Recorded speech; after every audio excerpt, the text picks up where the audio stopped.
Hello guys, welcome back to my channel. അപ്പോൾ എല്ലാവരും സുഖമായിരിക്കുന്നു എന്ന് വിശ്വസിക്കുന്നു. ഇന്ന് നിങ്ങൾക്കറിയാം, ഇപ്പം it is very cold season അല്ലേ, എല്ലായിടത്തും കോഫും കോൾഡും ഒക്കെയാണ്. അപ്പം അതിനൊരു എന്താ പറയുക, ഒരു റിലീഫിന് വേണ്ടിയിട്ട് ഞാൻ നിങ്ങൾക്ക് ഇന്നൊരു കാര്യം പറഞ്ഞുതരാം. നിങ്ങളുടെ വീട്ടിലൊക്കെ ഈ സംഭവം ഉണ്ടോ? ഇതിന് എന്താ പറയുക, പനിക്കൂർക്ക എന്ന് പറയും.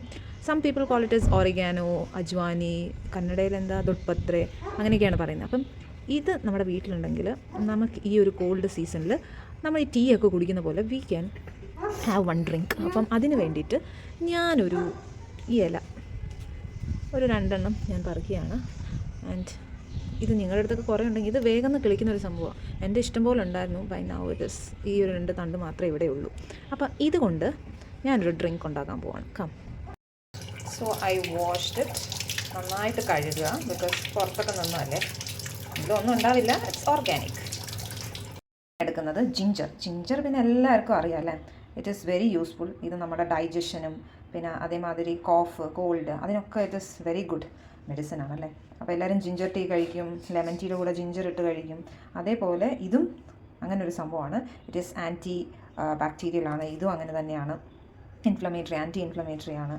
അപ്പോൾ അതിൻ്റെ കൂടെ ഞാൻ ഈ ചതച്ച ഇഞ്ചിയും ഈ ഒരു oregano leaf and then next is ഗ്രാമ്പൂ. ഈ ഗ്രാമ്പും ഇതേപോലെ തന്നെ ആൻറ്റി ബാക്ടീരിയൽ, ആൻറ്റി ഇൻഫ്ലമേറ്ററി. അപ്പം ഈ കോഫിന് ഈ 3 ഇൻഗ്രീഡിയൻസ് വെച്ചിട്ട് നമുക്ക് ഇന്ന് ഒരു ഡ്രിങ്ക് ഉണ്ടാക്കാം. സോ ആദ്യം ഞാൻ കുറച്ച് വെള്ളം എടുത്തിട്ടുണ്ട്. എന്നിട്ട് നമുക്ക് അതൊന്ന് തിളപ്പിക്കാം. സോ ഇത് തിളച്ച് ഒരു കുറച്ച് ചൂടായി വരുമ്പോഴത്തേക്ക് നമുക്കിതിലേക്ക് ഈ ഇഞ്ചിയും മറ്റേ പനിക്കൂർക്ക ആൻഡ് ഗ്രാമ്പു ഇതെല്ലാം നമുക്ക് ഇതിലേക്ക് ആഡ് ചെയ്യാവുന്നതാണ്. വെള്ളം ചൂടായി വരുമ്പം I M gonna add this ginger, പിന്നെ ഒറിഗാനോൻ്റെ ലീഫ്, ഇതും ഇതിൻ്റെ കൂടെ ആഡ് ചെയ്യുക. ഇത് ഞാനിങ്ങനെ മുറിച്ച് ഇതിലേക്ക് ഇടുകയാണ്, ചെറിയ ചെറിയ കഷ്ണമായിട്ട്.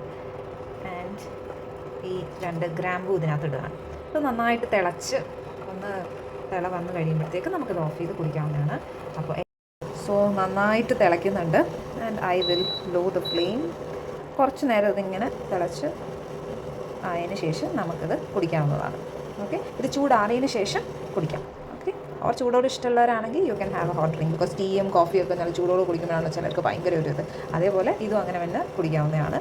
അപ്പോൾ ഇങ്ങനൊരു ഹെൽത്തി ഡ്രിങ്ക് കുടിച്ചിട്ട് നമ്മുടെ ഈ കോൾഡ് സീസണിൽ നമുക്ക് കോൾഡും അങ്ങനെയുള്ള കാര്യത്തിൽ നിന്നും നമുക്ക് കുറച്ചൊരു റിലീഫ് കിട്ടും. അപ്പോൾ വീണ്ടും അടുത്തൊരു നല്ല വ്ളോഗുമായി കാണുന്നവരെ ബൈ ആൻഡ് ടേക്ക് കെയർ.